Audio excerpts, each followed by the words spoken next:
تم کیا سمجھتے ہو گناہ کرنے والوں، خدا کے غضب کو چیلنج کرنے والوں، کیا سمجھتے ہو جن کی شکلیں قرآن کہہ رہا ہے کہ ہم نے سور اور بندر کی طرح کر دی تھی؟ وہ کون لوگ تھے؟ وہ پٹھان کے بچے تھے، وہ مغل کے بچے تھے، وہ شیخوں کے بچے تھے۔ کس کے بچے تھے؟ تو یہ پتا ہے کس کے بچے تھے؟ وہ مغل نہیں تھے، وہ پٹھان نہیں تھے، وہ شیخوں کے بچے نہیں تھے۔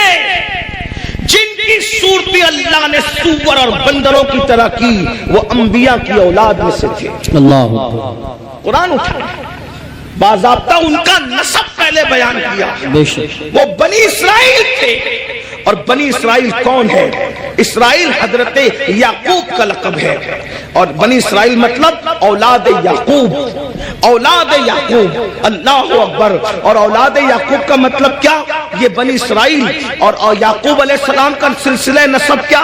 یعقوب علیہ السلام کے ابا حضرت اسحاق علیہ السلام، اسحاق علیہ السلام کے ابا جان حضرت سیدنا ابراہیم علیہ السلام، یہ ہے ان کا سلسلہ نسب۔ لیکن اللہ، اب میں آپ سب کی توجہ چاہتا ہوں، اپنے بھائیوں کی بھی اور بہنوں کی بھی۔ میرے بھائیوں، جب نبی کی پیغمبروں کی اولاد گناہ کرے تو اللہ دنیا کے اندر ان کی شکل سور اور بندر کی طرح کر دے تو ہمارا کیا حال ہوگا، ہمارا کیا انجام ہوگا؟ آپ سوچتے ہیں لیکن اس دنیا میں تو کسی کی شکل سور اور بندر کی طرح نہیں ہوتی۔ میں نے کہا الحمدللہ بالکل نہیں ہوتی۔ اس کی وجہ یہ ہے کہ ان کو جو پیغمبر ملے تھے وہ اور تھے، اور ہمیں جو نبی ملا ہے وہ اور ہے۔ ہمارا نبی نبی الانبیاء ہے، ہمارے آقا سید الانبیاء ہے، ہمارے آقا محبوب خدا ہے۔ لیکن یاد رکھنا، اس کا یہ مطلب نہیں کہ محبوب کی خاطر اگر دنیا میں شکلیں نہیں بگڑ رہی ہے تو قبر میں بھی نہیں بگڑے گی، ایسا نہیں ہے۔ قبر میں شکلیں بگڑے گی۔ اللہ کے رسول علیہ السلام نے فرمایا، ہم نے شب معراج، آقا فرماتے ہم نے شب معراج جب جہنم کا مشاہدہ کیا تو ہم نے دیکھا کہ کچھ لوگوں کی شکل کتے کی طرح ہے، کچھ لوگوں کی شکل خنزیر کی طرح ہے، کچھ لوگوں کی شکل بندر کی طرح ہے۔ حضور فرماتے ہم نے شب معراج دیکھا۔ اللہ اکبر، اللہ سے ڈرتے کیوں نہیں؟ اللہ سے خوف کرتے کیوں نہیں؟ آئیے میں آپ کو بتاؤں۔ اللہ اکبر، آقا کریم رؤوف الرحیم صلی اللہ علیہ وآلہ وسلم ارشاد فرماتے ہیں کہ معراج کی شب ہم نے ایک منظر دیکھا۔ آقا فرماتے جنت کی سیر کی آقا نے اور جہنم کا مشاہدہ کیا۔ دیکھو یہ باتیں ہمیں نہیں پتا ہے، جس دن پتا چل جائے گی اس دن ہمیں احساس ہوگا، اور ہمیں یقین ہے ہماری قوم کو جب کوئی بات پتا چلتی ہے تو وہ اس پر عمل کرتے ہیں، کیونکہ اس پر قرآن کی نص موجود ہے، وَذَكِّرْ فَإِنَّ الذِّكْرَىٰ تَنفَعُ الْمُؤْمِنِينَ، کہ مومنوں کو نصیحت کرو کہ نصیحت مومنوں کو فائدہ دیتی ہے۔ یہ اتنے نوجوان داڑھی کیوں رکھ رہے ہیں؟ یہ کسی نہ کسی خطیب کی گفتگو کا اثر ہے۔ بہت سارے جوان نماز کیوں پڑھ رہے ہیں؟ اللہ اکبر، بہت سارے علاقوں میں ہم لوگ گئے نہیں، بہت سارے دوسرے خطبہ نہیں گئے، لیکن کسی نے کہا ہمارے امام صاحب نے نماز پہ تقریر کی، ہم نمازی بن گئے، داڑھی پہ تقریر کی، ہم داڑھی رکھیں۔ تو پتا چلا یہ جلسے بالکل بھی لایانی نہیں ہے، غیر ضروری نہیں ہے۔ مومنین کو نصیحت فائدہ دیتی ہے، بس ناصح کی نیت صحیح ہونی چاہیے، اور سننے والوں کو بھی صحیح طور پر سننے کا شوق ہونا چاہیے۔ اب آئیے ذرا تھوڑا سا دل کے کانوں سے سن لے۔ آپ نے گزشتہ مہینے کے اخیر میں معراج مصطفیٰ تو سنا ہوگا، لیکن معراج کا ایک حصہ ذرا ہم سے بھی سن لے۔ اللہ اکبر، آقا کریم صلی اللہ علیہ وآلہ وسلم ارشاد فرماتے ہیں کہ معراج کی شب ہم نے کیا دیکھا؟ اللہ اکبر، جب جہنم کا مشاہدہ کیا۔ مشاہدے اور سیر میں فرق ہے، جنت کی سیر کی ہے، جہنم کا مشاہدہ کیا ہے۔ اللہ اکبر، تو فرماتے ہیں خون کا دریا تھا، پیپ کا دریا تھا، اور اس میں ایک بندہ تیر رہا تھا۔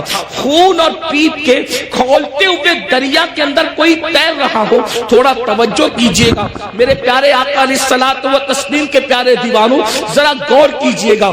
اگر اپنے آپ سے محبت ہے اور اپنے نبی کی باتوں پر یقین ہے تو یہ باتیں میری نہیں ہے، ہے یہ باتیں مصطفیٰ جان رحمت صلی اللہ علیہ وآلہ وسلم کی ہے۔ ذرا غور کرو، ماں اور بہنوں کی بھی توجہ چاہتا ہوں، یاد رکھنا کسی کی بھی بات میں شک کرو گے تو کوئی نقصان نہیں ہوگا، لیکن اپنے نبی کی بات میں شک کرو گے تو ایمان بھی ہاتھ سے جا سکتا ہے۔ یہ تمہارے اور میرے نبی نے فرمایا۔ شب معراج جہنم کا مشاہدہ ہو رہا ہے، خون کا دریا ہے، پیپ کا دریا ہے، اور وہ کھولتا کھولتا خون ہے، کھولتا کھولتا پیپ ہے، اس میں ایک بندہ ڈبکیاں لے رہا ہے، ایک بندہ تیر رہا ہے۔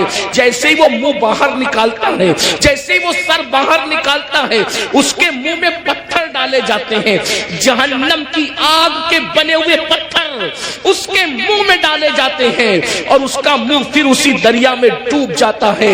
اس پر یہ عذاب ہو رہا تھا، رحمت للعالمین سے دیکھا نہ گیا۔ حضور تڑپ گئے، حضور بے چین ہو گئے، حضور بے قرار ہو گئے، اور پوچھنے لگے جبریل یہ کون لوگ ہیں کہ خون اور پیپ کے دریا میں ڈبکیاں لیتے ہیں، اور جب منہ باہر نکالتے ہیں تو پتھر، وہ بھی جہنم کی آگ کے پتھر، ان کے منہ میں ڈال کر ان کو ڈبا دیا جاتا ہے۔ یہ دردناک عذاب کیوں ہو رہا ہے؟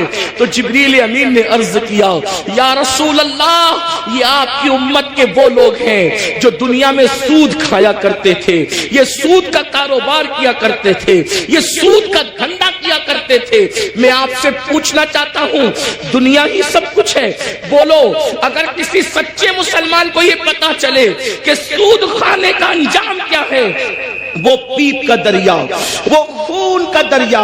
اور خون کا دریا کیوں ہے؟ میں نے غور کیا کہ سود خوروں کے لیے پیپ اور خون کا دریا کیوں ہے، تو بہت سوچنے کے بعد مجھے یہ سمجھ میں آیا کہ سود خور لوگ قوم کا خون چوستے ہیں، قوم کا خون چوستے ہیں، ان کی غربت کا فائدہ اٹھاتے ہیں، ان کی مجبوریوں کا فائدہ اٹھاتے ہیں۔ اس لیے دیکھو قدرت نے ان کو خون اور پیپ کے دریا کی سزا دی ہے۔ اب میں آپ سے پوچھنا چاہتا ہوں، اے سود کا دھندا کر کے، اے بیاج کا دھندا کر کے، اے انٹرسٹ کا دھندا کر کے مالدار بننے والوں، ذرا غور کیجئے، کتنا بھی مال کما لوگے، تھوڑا دھیان دینا میری بات پر، کتنا بھی بڑا محل ہو، تاج محل کی طرح بھی محل بنا لو، جب آخری میں ڈاکٹر کہے گا نا کہ یہ بہت بیمار ہے، اس کے بچنے کی امید نہیں ہے، تو آپ کے بچے، ہمارے بچے کیا کریں گے؟ آپ ہو یا ہم ہو، کوئی ہو، بولو بچے کیا کریں گے؟ اٹھا کے سیدھا ہاسپٹل میں داخل کر دیں گے۔ بتاؤ جس مال کو اللہ کی نافرمانی کر کے کمایا تھا، کروڑوں روپے کا محل بنایا تھا حرام مال سے یا حلال سے بھی بنایا تھا، لیکن آخری سانسیں کہاں لے رہے ہو؟ آخری سانسیں کہاں لے رہے ہو؟ ہاسپٹل کی چار دیواری میں۔ یہی ہے نا تمہاری دنیا، جس دنیا کی خاطر اللہ کو ناراض کیا، جس دنیا کی خاطر خدا کو ناراض کیا، آخری اینڈ کیا ہے؟ آخری انجام کیا ہے؟ دنیا کے 80% لوگ ہاسپٹل میں آخری سانس لیتے ہیں، اور اکثر لوگ تو آئی سی یو میں آخری سانس لیتے ہیں۔ ہائے ہائے، قدرت کا امتحان تو دیکھو، قدرت کی سزا تو دیکھو۔ یاد رکھنا، بہت کم وہ خوش نصیب ہے جو اللہ اکبر سجدوں میں جاتے ہیں، خدا کے حرم